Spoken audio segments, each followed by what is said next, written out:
जहां सूरज की किरणें ठीक से नहीं पहुंच पाती वहां पहुंच जाता है एक कमांडो जो कोबरा का जहर लोगों को चुटकियों में मार दे। उस जहर को खुराक बनाने वाला होता है एक कमांडो। 80 किलो का वजन लेकर 1 किलोमीटर चलने तक, हाथ पांव बांधकर बर्फीले पानी में फेंका जाने तक जो हार नहीं मानता वो होता है एक कमांडो।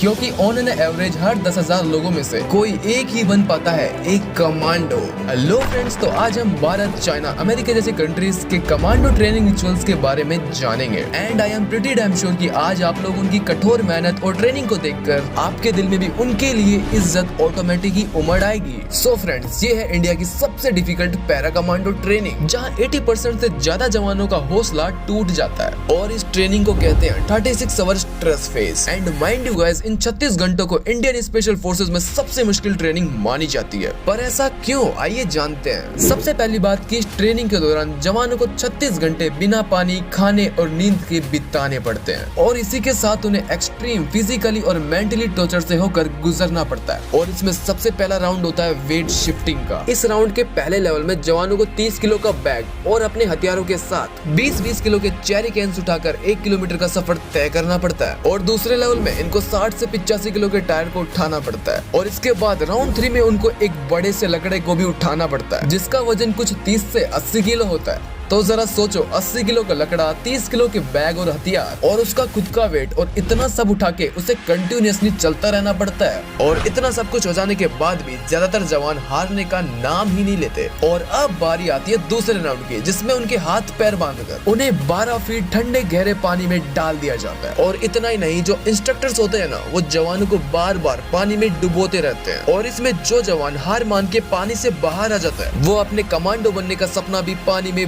आता है। और जो जवान इस राउंड को भी पार कर लेंगे वो पहुंच जाएंगे तीसरे राउंड में, जिसमें जबरदस्त दबाव के तहत उनकी ऑब्जर्वेशन स्किल्स को टेस्ट किया जाता है। जवानों को इस टेस्ट में उन चीजों को याद करना होगा जो उन्होंने 8 घंटे पहले अपनी ट्रेनिंग के बीच में देखी थी। और अब इन सब के बाद उनको एक जंगल में ले जाया जाएगा, जहाँ वो दुश्मनों से कैसे लड़ेंगे से लेकर अपने जख्मी साथी को कैसे संभालेंगे, ये सब कुछ टेस्ट किया जाएगा। और ये सब कुछ हो जाने के बाद बस कुछ जाबाज जवान ही इस ट्रेनिंग को पूरा कर पाते हैं। और इसीलिए तो आज हमारे पैरा कमांडोज की टोली में सिर्फ 5 से 6,000 कमांडो ही एक्टिव हैं। और जो पूरा कर लेते हैं उन्हें मिल जाता है एक मरून बैरेट। और इसके बाद उसे ऑफिशियली पैरा कमांडोज के नाम से जाना लगेगा। Number 2, juggling grenades. अब भाई लोग, आपको बचपन में वो पार्सिंग द पार्सल वाला गेम तो याद ही होगा, राइट? लेकिन क्या आप इसे एक बार बॉम्ब से ट्राई करना चाहोगे? मैं मजाक नहीं कर रहा दोस्तों, बल्कि तो चाइना के पैरा कमांडोज की ट्रेनिंग का एक हिस्सा है, जहां उन्हें एक बॉम्ब के साथ पार्सिंग द पार्सल खेलना पड़ता है। पर क्यों? दोस्तों, चाइना में फिजिकल और टेक्निकल ट्रेनिंग को मिक्स किया जाता है। और इनके जो ट्रेनर्स होते हैं ना, वो इन ट्रेनर्स की सहनशीलता को टेस्ट करने के लिए उन्हें तारों के बीच कीचड़ में रिंग वॉक आग से गुजरवाते हैं। और इसे और भी ज्यादा डिफिकल्ट बनाने के लिए आसपास एक्सप्लोजन्स भी करवाए जाते हैं। और इसके बाद इन्हें स्नाइपर ट्रेनिंग के दौरान इन्हें एक छोटे से बोतल के ढक्कन पर 100 यार्ड की दूरी से निशाना लगाना सिखाया जाता है। और अगर हम इक्विपमेंट्स की बात करें तो चाइना के पास एक सुपरसोनिक गन है, जिसे शूट करते ही उसके अंदर के साउंड के फोकस वेव आते हैं, जो टारगेट के दिमाग, आंख और कान के पर्दों को बहुत बुरी तरीके से डैमेज कर सकते हैं। और ऐसी अजीबोगरीब टेक्नोलॉजी की वजह से चाइना का डिफेंस बजट आज 1,50,000 करोड़ रुपए है। और चाइना में महिलाओं की भी एक स्पेशल फोर्स होती है, जिसका नाम है फैल्कन कमांडोज, जिसकी ट्रेनिंग कुछ इस तरीके से होती है।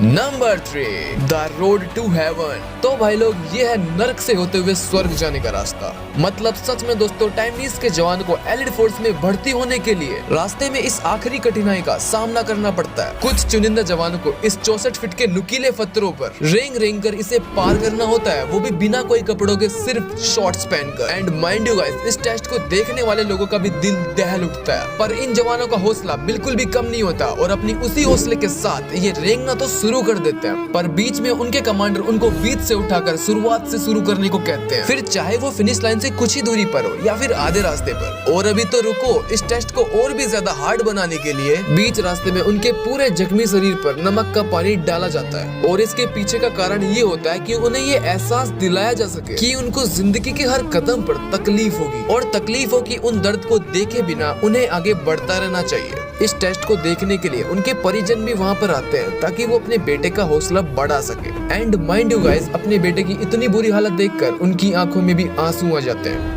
Number 4, cobra blood. अब भाई लोग, क्या आपको पता है कि यूएस मरीन के जंगलों में जवानों को कोबरा का खून पिलाया जाता है, ये जानते हुए भी कि किंग कोबरा बहुत ही ज्यादा जहरीला होता है। तो आखिर क्यों यूएस मरीन को इनका खून पिलाया जाता है? वेल, हर साल इन्हें कोबरा गोल्ड नाम की ट्रेनिंग के लिए इन्हें थाईलैंड भेजा जाता है और वहाँ पर इन जवानों को सर्वाइव करना सिखाया जाता है। और थाईलैंड के इंस्ट्रक्टर्स का ये मानना है कि कोबरा का खून पीने से बॉडी को कुछ बहुत ही इंपॉर्टेंट न्यूट्रिएंट मिलते हैं और इस ट्रेनिंग में न सिर्फ सांपों का खून पीते हैं बल्कि जिंदा कीड़े और स्कॉर्पियंस भी खाते हैं। सीधा मतलब जंगल में सरवाइव करने की ट्रेनिंग उन्हें कोबरा गोल्ड ट्रेनिंग में दी जाती है। यू नो, ऐसी ट्रेनिंग जो आपको मैन वर्सेस वाइल्ड में भी देखने को नहीं मिलेगी। और अब अगर हम यूएस की नेवी की बात करें तो दिल थाम के बैठिएगा गाइस, क्योंकि उन्हें दुनिया की सबसे हार्डेस्ट ट्रेनिंग का सामना करना पड़ता है, जिसे कहते हैं डाउन प्रूफिंग। इस ट्रेनिंग में कमांडोज को 8 से 10 फुट गहरे पानी में हाथ और पैर बांधकर बिना ऑक्सीजन सिलेंडर दिए हुए टास्क को पूरा करना होता है। और ये बिल्कुल वैसा है, करो या